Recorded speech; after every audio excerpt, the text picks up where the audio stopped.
Bon, l'idée de cette vidéo, c'est que je vous le résume en 10 secondes et que je passe 10 minutes à le détruire. Bon, déjà, quand sur la couverture d'un livre, vous avez écrit le mot succès et le mot pensée, ça ne présage rien de bon. Bon, effectivement, on est précisément sur 350 pages, bon j'ai la version de poche, donc c'est 350 pages de vide. Ce n'est qu'évidence sur évidence. C'est un livre, c'est des idées, c'est des principes que j'aurais pu écrire, que tout le monde pourrait écrire à la fin de son lycée. Vous avez passé, allez, 10 à 20 heures de développement personnel à scruter un petit peu tout ce qui se fait, les grands principes.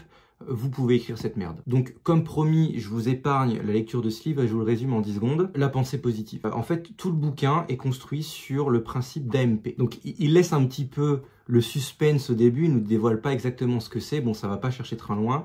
C'est pour attitude mentale positive. Vous avez le résumé du bouquin. Donc, ayez une attitude mentale positive, vous serez riche. Alors, dans ce bouquin, il y a précisément toutes les alertes rouges, tous les red flags d'une promesse mensongère et donc d'un contenu d'une faible valeur ajoutée, c'est-à-dire qu'il vous promet le succès, non seulement le succès financier, mais aussi le succès au niveau santé. Donc il ne reste plus que le succès au niveau des relations pour avoir la Sainte Trinité. C'est les trois grandes niches. Argent, donc make money, comment faire de l'argent, la santé, comment avoir une santé de fer, et puis les relations, voilà, comment améliorer vos relations autour de vous. J'ai donc essayé de trouver des arguments en faveur de ce bouquin. Voilà, qu'est-ce que pourrait dire quelqu'un qui a envie de vous conseiller ce bouquin? Je me suis creusé la tête et j'ai trouvé. Voilà. J'ai trouvé, effectivement, l'auteur a fait des recherches. Parce qu'en fait, il parle énormément d'histoires, de personnages, de personnes publiques. Donc, ce qui donne une dimension davantage storytelling. C'est agréable à lire, c'est vrai. Il faut le dire. Maintenant, on va pas se le cacher. Dans le fond, ça va quand même pas chercher très loin. Donc, chacune de ces histoires est à peu près structurée de la même façon. C'est-à-dire qu'il pose le cadre, il pose le nom du personnage, il pose un petit peu le contexte. Et ensuite, il ajoute un élément de moyen, c'est-à-dire soit il nous fait la promotion de son autre livre, comme quoi que la personne est devenue riche juste en lisant son autre bouquin. Ça, c'est une fois sur deux. Ou soit, il utilise, on va dire, le même type d'argument qu'un avocat qui défend son client quand il fait son plaidoyer.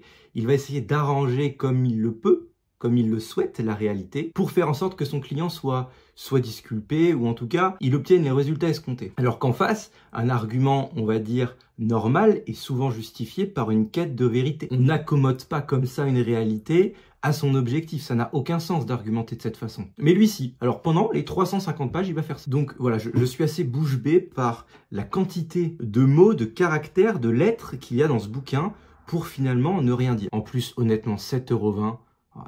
Bon, histoire qu'on s'amuse un peu, mettez-moi dans les commentaires pire livre que vous avez lu. Voilà, ceux qui vous ont le plus marqué d'un point de vue nullité, mais qui vous ont le moins impacté dans votre vie ou qui ont été le moins utiles. Au lieu de vous proposer une liste de lecture, je vais vous proposer une liste de non-lecture. Voilà, tous les livres à éviter. Un peu à l'image de la vidéo que j'ai fait sur Charlie Munger. Quels sont les livres qui vont vous rendre stupide pour que vous simplement vous puissiez les éviter et que vous puissiez vous porter sur tous les autres livres merveilleux qui ont pour le coup été écrits par des auteurs admirables, qui ont réellement fait un travail de recherche, qui ont réellement fait un travail approfondi pour délivrer du contenu à haute valeur ajoutée. Je pense notamment à Ne coupez jamais la poire en deux de Chris Voss, qui est un excellent bouquin, l'un de mes, je pense, bouquins favoris, parce qu'il est applicable, il est issu d'une réelle expérience, d'une réelle connaissance, la personne sait de quoi elle parle, c'est des conseils plutôt pratiques, applicables, avec pareil une dose de storytelling, mais pour le coup, on est sûr et certain que l'histoire n'a vraisemblablement pas été inventée. Je vous invite d'ailleurs à aller voir la vidéo que j'ai fait, donc c'était sur la négociation sur les plateformes d'occasion, à l'aide de la stratégie justement de Chris Voss. Je ne vais pas avoir la même ambition que Napoleon Hill de son bouquin, et je ne vais pas vous voler votre temps plus longtemps. Je vous souhaite une belle journée.